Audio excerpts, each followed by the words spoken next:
All right, so you know you were kind of pampering our boss with this thaw thing. That's right. Well, I'm going to brown those a little bit with a steak. All right. I'm going to get him a steak before the day's over. How's that? Hey, for today's edition of Connie in the Kitchen, it is all about Dad and the steak. And sometimes, you know, the guys man the grill, so it makes you nervous if you have to do it. But we're going to try to teach you how to grill a steak perfectly so that you can do it and give Dad a break. That's right. And joining us now is executive chef Mako Sagawa.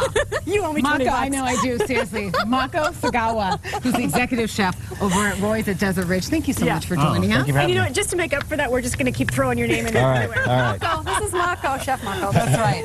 So, Chef Mako, tell us a little bit about what we need to know in cutting, first purchasing a cut of meat. What type of meat, what should we look for when we're purchasing that steak? My motto is fat is flavor. Okay. So the more marbling, the marbling of the fat in the steak is what's going to make a great tasting steak. So we really kind of want to start with the very best cut of meat first then, right? And we have two different types here. We have our filet mignon, Oh, yeah. and it's a choice cut, and then my favorite is the ribeye. I love the ribeye. Why is the ribeye better than the filet? And well, these are your Again, personal fat is opinions. flavor, and there's more fat within the ribeye, so you're going to have a lot more flavor in the ribeye. Ah, okay. The other thing you've done here is you've cut really fat pieces. These are about 1.5 to 2 Yeah, inches. And yeah. You that's want to big, get a too. nice, good thickness on the steak.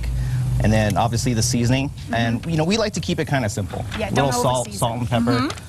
You know, because the meat's going to have all that flavor from the fat. So you don't in it. really need to add any flavoring or like steak sauce or anything like that. Yeah, not too much steak sauce. I mean, you know, we do a lot of different types of sauces at Roy's, so I mean, the sauce is going to give it some The additional flavor later, Right. yeah. Okay, run us through some of the ingredients that we have here so we know what we're going to put on top when We're we're making a chimichurri, and actually this is the finished product. That and looks beautiful. Chimichurri, we have a little bit of garlic, some chili flakes, toasted almonds, a little bit of oregano. This is a Hawaiian salt. Ooh. A little bit of shallots and Italian parsley and lemon juice. I'm going to try that salt. So big, the flavored salts are big right now. aren't they? Yeah, this is they call it a lye salt. It's from Hawaii, and it comes from Kauai, and the dirt there is red. So it gives it that red color and gives it a nice minerally, kind of earthy flavor So to you're saying it. I'm having like a dirt salt. Right. Sort of. Red dirt, but it's good for you though. It's good for It tastes a you. little bit salty there. Yeah, a little bit, All right, So let's hit the grill. this is what we're going to put on our steak, right? Right, Okay. right. So we have a this couple is grill. steaks. Okay. Love this. Now you've got your filet going here on the grill. Right. And this is your That's our ribeye. Yeah. Okay. And Chef Mako, look how beautiful that is. You did the crisscross on the whole thing. Took me a long time to do that. Did it? Yeah. So now grilling filet mignon, when I think about grilling filet mignon, I think, oh, do we really want to do that over the grill? I mean, shouldn't it be something that can be seared, or you think it turns out well on the grill better? the We filet? do all our steaks on the grill. Yeah, you get a lot of flavor on the grill. And depends on what kind of grill. I mean, obviously, you know, wood burning grills, you're gonna get that nice smoky wood flavor to it. And then you don't want to have too much heat, but just enough so that it sears it on the outside and kind of seals it in. We actually like to cook in two different types of heat. We'll start it on a real high heat, so we get a nice grill mark. It'll help sear the meat, keep the juices inside, and then we'll move it to a little bit lower depending on the temperature that you want your steak. Beautiful. You know, I wish we had smell-o-vision, because doesn't it smell so good out here? does, yeah. Yummy. I have to say that. Now, how long do you keep do you cook the ribeye longer than you'd cook your filet?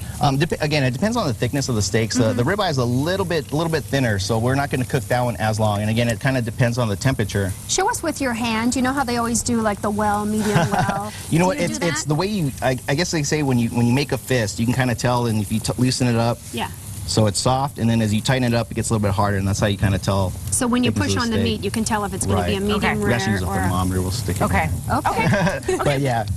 I'll be probably right good. back in a second here. Okay. So in the meantime now, I wanted to talk to you about Father's Day too, because I know you guys have a Father's Day special that's going on as well. And we can jump online and get some details on that, right? Yes. Yeah, because Yes. you've got a couple things there, and there's like a $20 gift card that you get with you. Right, we're doing it this weekend for Father's Day. You get a $20 gift card, and we're featuring two dishes. We're doing our Szechuan baby back rib entree, Yeah. and our short rib loco moco. Okay, beautiful, beautiful. So you've grilled some asparagus here. You've also done some peppers for us. Some So you've got peppers. some veggies. You can pretty much do everything you want right here on the grill for Father's Day. Yes, look at that. That's good stuff. Yummy, yum. I can't wait to try this. All right, should we plate? Yes. Okay, let's go ahead and do that. All right. Yes, and you know what? We'll finish with what you are doing here, plating this up. So we got some potatoes we finished on the grill. Get out of your way here.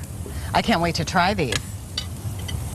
We should have like a little taste testing, like filet versus ribeye. Which one is?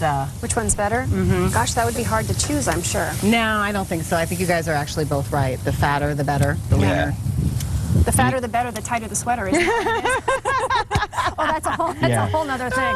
That was me in college and a little bit now too. Yeah. And don't trim off the fat till after you cook it. Okay. So I'm going to take a little bite of this. Let me see. I love steak. Oh, I gotta grab the You want fork here. some? That little grab a piece? little knife, yeah. Okay. Here, I'll just cut up this one right here. Let's try this, because this is how I can tell somebody who knows how to cook. Because when you can cook a nice, Mako can cook.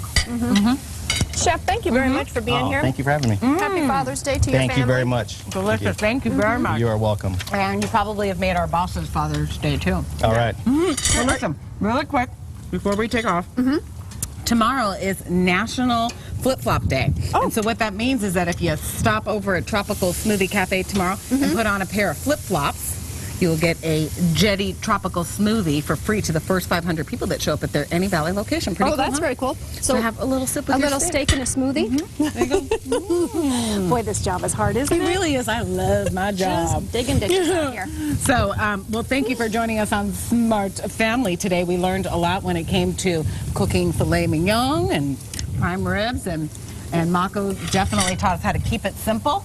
Yes.